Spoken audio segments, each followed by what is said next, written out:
After Raymond died, the house felt too big and too quiet. I spent my days tending the garden just to hear something alive.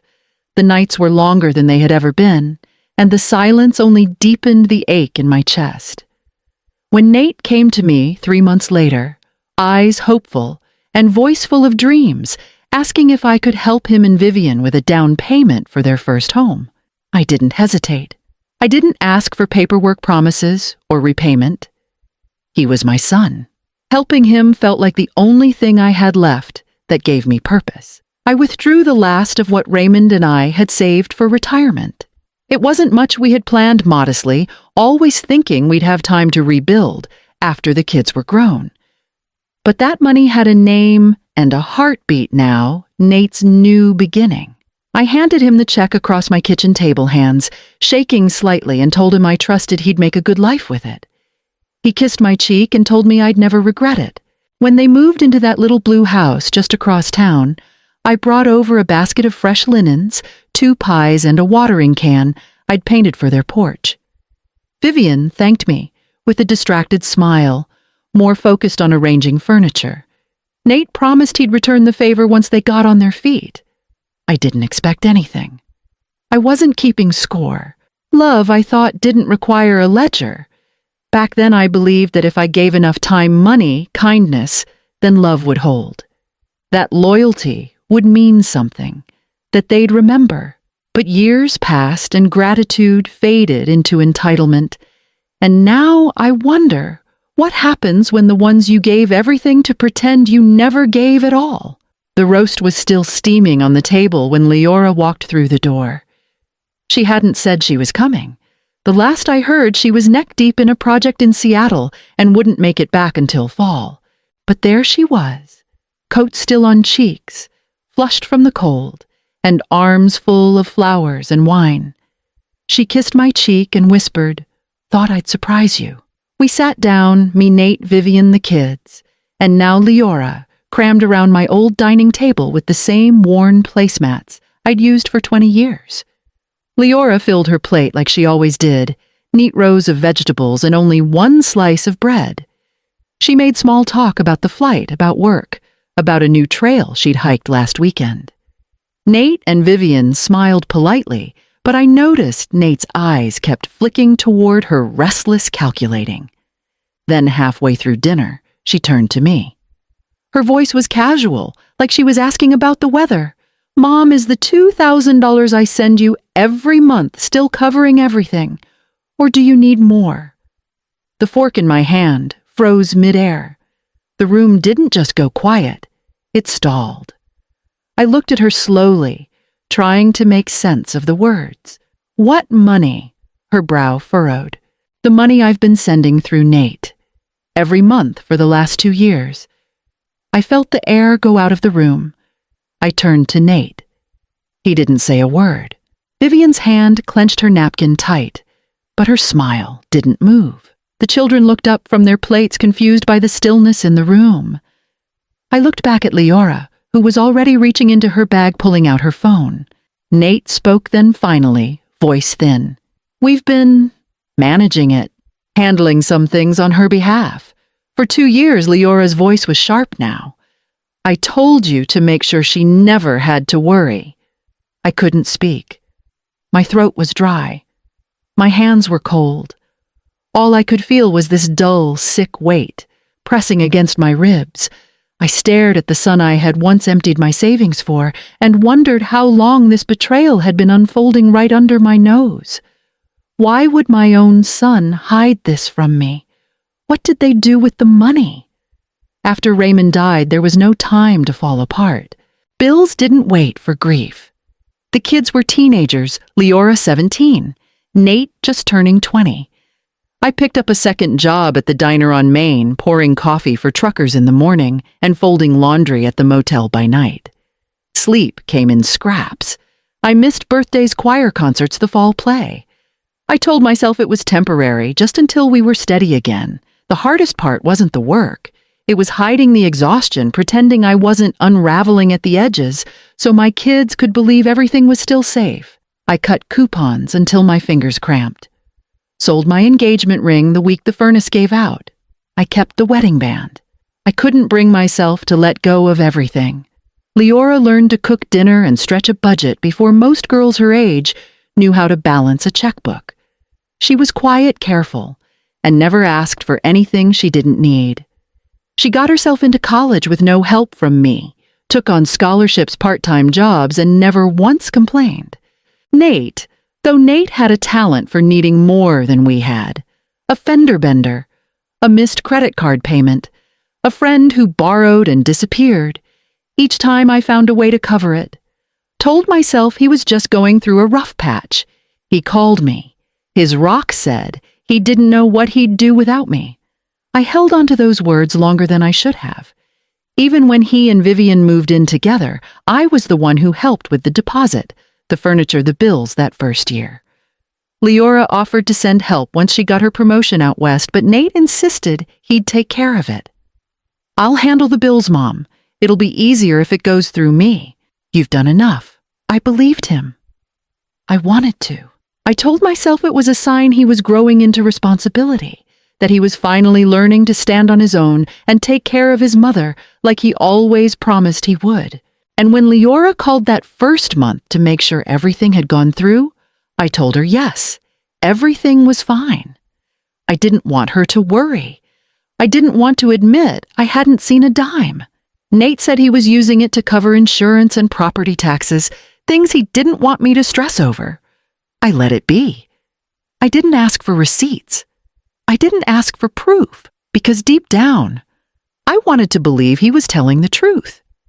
Had I ignored the warning signs just because I wanted to believe he loved me? After the guests left and the dishes were stacked in silence, Leora stayed behind. I knew she would. Her eyes had barely left Nate since dinner, watching him like she was waiting for something to snap. I sat at the kitchen table wrapping leftovers, trying to keep my hands from shaking. She placed her phone between us, screen lit with bank statements. There, she said, every 15th of the month. $2,000. For you, sent directly to Nate's account like he asked. I stared at the numbers, so neat, so final. 25 deposits. $50,000. My stomach turned cold. He told me you were having trouble keeping up with the property taxes, she continued, that you were too proud to ask for help. I didn't want to embarrass you, so I went along with it. I thought he was doing the right thing. I looked at her, my steady girl, and felt something inside me fold. Leora, I whispered. I never saw a cent. I didn't even know you were sending anything. She didn't speak for a moment. Her face hardened, not with sadness, but with something sharper. They've been lying to both of us. My breath caught. I had held on to the belief that Nate's failings were careless, not cruel, that he made mistakes, not choices. But now, staring at the truth laid bare in numbers and silence, I felt the ache of something deeper, something intentional. Leora leaned forward, voice low and even. I want to know exactly where that money went. I nodded slowly, but my thoughts were already somewhere else, sifting through conversations, remembering quiet deflections, excuses that never quite made sense. Was this a mistake or a plan? The next morning I left the house before the sun crept above the trees. I told no one, not even Leora. I needed space to think without the sound of her anger or my own shame. I drove across town to the law office of Geraldine Marsh, a woman I'd known since before Raymond passed. She'd handled the estate after his death, guided me through paperwork when my head was too clouded with grief to read fine print.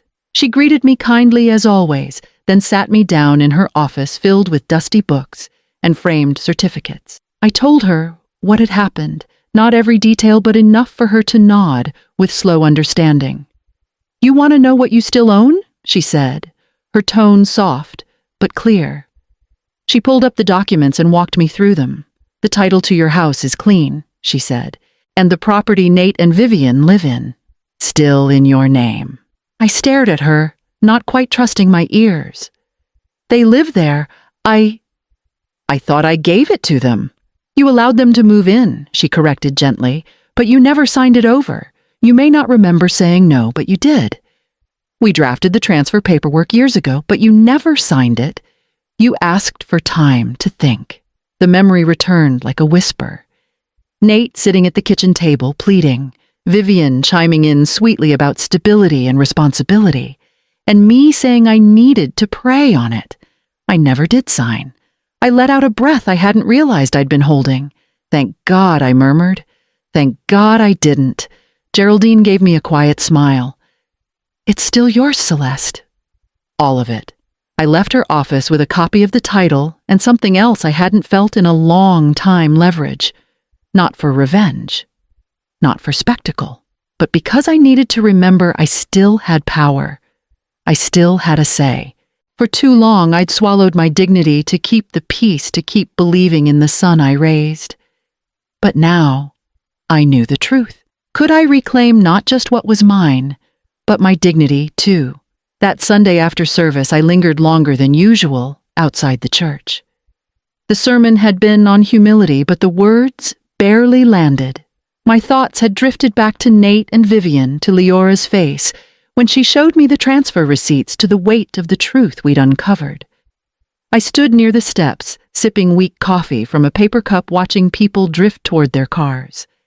That's when Reverend Jonah walked up beside me. "Lovely morning," he said, adjusting his collar. "I hear Leora's in town. Fine woman, your daughter, always so grounded." I smiled, though my chest tightened. "Yes, she's been helping me with a few things." "Wonderful," he said warmly. "Ran into Nate and Vivian last week, you know, at that big car place on Hamilton. They were looking at one of those new electric SUVs, sharp-looking too. Told me business had been good, and they were proud to be supporting you. Said it was the least they could do." I didn't respond. I nodded politely and held my smile just long enough for him to walk away. Inside, my breath had turned to stone. Later that afternoon, I called Leora out to the porch. I sat with her in the shade while the wind curled through the trees. I told her what Reverend Jonah had said, how they were parading as caretakers, how they used her money, not just to pad their life, but to polish their image. Her eyes narrowed. "They're not just stealing, they're advertising it as charity." I nodded. "They used your name to build their reputation." She pulled out her phone again, tapping through her saved emails and PDFs. "I have every transfer, every note. I'll make sure the right people see it." But I wasn't thinking about public proof yet. I was thinking about every time someone from church had told me how lucky I was to have such devoted children. Every time I'd smiled and nodded, too ashamed to say otherwise. They hadn't just lied to me. They'd lied about me, built an entire fiction where they were the heroes and I was the dependent. It wasn't just about the money, it was about control, about standing in a crowded room and being praised for something they hadn't done while I stood next to them and clapped along none the wiser. Now I saw it clearly. The dinners, the drop-ins, the choreographed gestures of affection. It wasn't love. It was performance. An audience of neighbors, a stage of good intentions, a script written in stolen generosity, and I had been their best prop, quiet, grateful, unaware. Not anymore. How long had they been performing kindness? While profiting from my silence, I planned the cookout like I always had: burgers, potato salad, sweet tea, and glass pitchers, enough folding chairs to fit the extended family. No one questioned it. I'd hosted these gatherings for years. People assumed it was just another Sunday of corn on the grill and children running barefoot through the yard. But this time, there was something else, simmering under the surface. Leora helped with the setup, her movements quiet and intentional. She said little, but her eyes rarely left Nate and Vivian as they arrived. Vivian, in a sundress far too polished for a backyard cookout. Nate already laughing too loudly. They worked the crowd like a performance. Vivian kissing cheeks, Nate tossing a football to one of the nephews, both of them glowing with the confidence of people who believe the truth won't catch them. We let it breathe for a while. Plates filled, conversations flowing, the soft lull of familiarity easing over the gathering. Then, as the shadows stretched long across the grass and people settled into chairs with second helpings, Leora stood up from the deck. "Mom," she said, clear and calm. "I think it's time we tell everyone what's really been going on." A hush fell. Someone laughed nervously. Leora looked directly at me, and I gave a small nod. For over 2 years, I've been sending money to help Mom. $2,000 every month. I didn't want it to go through the mail, so I sent it through Nate. He said he'd take care of it. Several heads turned toward Nate. He froze mid-sip of his drink. "I thought Mom was getting it," Leora continued. "Every month, until last week when I found out she hadn't seen a dime." Vivian stood up first. "Leora, that's a serious accusation," Nate jumped in. "There must have been a mix-up something in the account routing. We've been managing a lot. Bills, taxes, upkeep. Maybe some of it got delayed." Leora held up her hand. Then she reached into her purse and pulled out a folder. "These are the transfer records, all of them. Every deposit to the account Nate provided, and this," she unfolded another page, "is a notarized agreement. He told me Mom was too overwhelmed to handle the money herself, that it was easier if he managed it." People leaned forward. Aunt Vera took off her sunglasses. Uncle Don muttered something under his breath. No one laughed now. I stepped forward. My voice wasn't loud, but it carried. For the record, I wasn't overwhelmed. I didn't ask for help. And I certainly didn't see a penny of what Leora sent. Vivian's face had gone flat. Nate looked like a child caught cheating on a test, too shocked to lie well. "There's more," I said. "The house you're living in. It's not yours." I checked the deed. "It's still under my name." More murmurs. Someone dropped a fork. "You have 30 days to move out. I'll need the keys by the end of the month." No shouting. No drama. Just truth dropped into the center of the yard like a stone into water. Leora sat down. I walked back to the grill. Conversations didn't resume right away. People whispered, some glanced at Nate and Vivian, some looked away. I flipped the last burger and closed the lid. The smoke curled into the sky, and for the first time in years, I didn't feel like I had something to explain. When your mask slips, can you ever put it back on? They didn't take it gracefully. Within days of the cookout, Nate and Vivian began planting seeds. At the pharmacy, the post office, the town square, whispers about me losing my memory, about confusion, about family betrayal, spun by a bitter old woman. Vivian even cried at the women's group meeting, saying they were being punished for trying to help. But truth has a way of rooting itself deeper than gossip.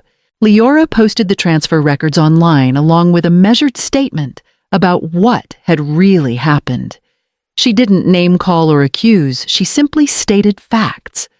Community leaders, including Reverend Jonah and Mrs. Kim from the library board, quietly liked and shared it.